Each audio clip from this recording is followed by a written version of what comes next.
তৃণমূল পরিচালিত আসানসোল পুরসভার আপত্তি খারিজ করে বাবুল সুপ্রিয়র সাংসদ মেলার অনুমতি দিল কলকাতা হাইকোর্ট।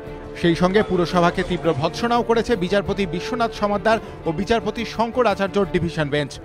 যদিও মেলায় সঙ্গীতানুষ্ঠান করা যাবে না। বৃহস্পতিবার শুনানির শুরুতেই বিচারপতিরা প্রশ্ন করেন, ভিড় হবে আশঙ্কা করেই কি মেয়র মেলার অনুমতি বাতিল করেছেন?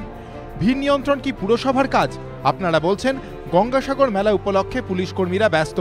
গত কয়েকদিনে যে সমস্ত মেলা হয়েছে, আমি কি 1 ঘন্টার মধ্যে ডিজিকে তার রিপোর্ট জমা দিতে বলবো?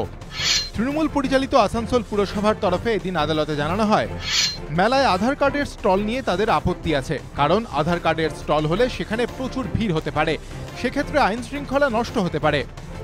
কথা শুনেই বিচারপতিরা বলেন, তাহলে পুরসভা স্বীকার করে নিচ্ছে তাদের এলাকায় সবাই আধার কার্ড পায়নি, তাই মেলায় কেন্দ্রীয় সরকারের আধার কার্ডের স্টলে আপনারা ভিড়ের আশঙ্কা করছেন।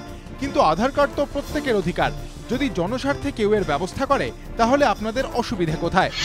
এরপর পুরসভার বাকি যুক্তিও একে একে খণ্ডন করেন বিচারপতিরা। পর্যবেক্ষণে তারা বলেন, মেয়রের যুক্তি অবিশ্বাস্য, কোনো সচেতন বাস্তব বুদ্ধি সম্পন্ন মানুষ একে সমর্থন করতে পারেন না।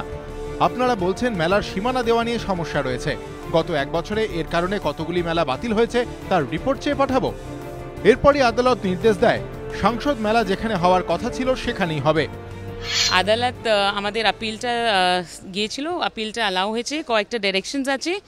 আর যেমনি আমি লাস্ট দিন মনে হয় আপনাদের বলেছিলাম, মেলা তো হবেই, তো মেলা হচ্ছে। তবে মেলার ছাড়পত্র দিলেও কোনো সাংস্কৃতিক বা সঙ্গীতানুষ্ঠান করা যাবে না বলে নির্দেশ দিয়েছে হাইকোর্ট। একে নিজেদের জয় হিসেবে দাবি করেছে তৃণমূল পরিচালিত আসানসোল পুরসভার মেয়র এবং বিজেপি সাংসদ বাবুল সুপ্রিয় দুজনেই। হাইকোর্টের মাধ্যমে বাবুল বাবু যে জিনিসটা বুঝতে পারলেন, সেটা আমি যখন বলেছিলাম তখনই যদি বুঝে যেতেন তাহলে ওনার ফেস সেভিং হতো। আমি তো প্রথম থেকে বলছিলাম যে আসানসোলে মানুষের সেফটির কথা মাথায় রেখে ওই যে পোর্শনটা আছে যেখানে বড় বড় আর্টিস্টরা আসছেন এবং অবাধ এন্ট্রি আছে, সেটা যদি উনি বাদ দেন তাহলে আমরা পারমিশন দিতে পারবো। আলটিমেটলি হাইকোর্ট এটা আপ্রিল করলো, এটা ভালো লাগছে।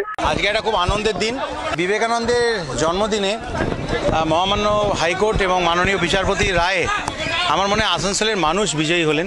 যেভাবে নোংরা পলিটিক্সের খেলা খেলে এটাকে আটকানোর চেষ্টা করা হয়েছিল, হাইকোর্ট আজকে প্রশাসনকে এবং মিউনিসিপ্যালিটির যুক্তিগুলোকে খারিজ করে দিয়েছেন। সতর্কতামূলক ব্যবস্থা হিসেবে হাইকোর্ট নির্দেশ দিয়েছে, আসানসোল দুর্গাপুর কমিশনারেটকে মেলার নিরাপত্তায় পুলিশ কর্মী মোতায়েন করতে হবে।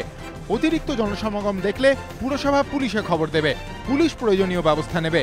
একান্ত প্রয়োজন হলে মেলা চলাকালীন কোনো স্টল বা মেলা বন্ধের সিদ্ধান্ত নেওয়া যেতে পারে। সৌভিক মজুমদার, এবিপি আনন্দ, কলকাতা।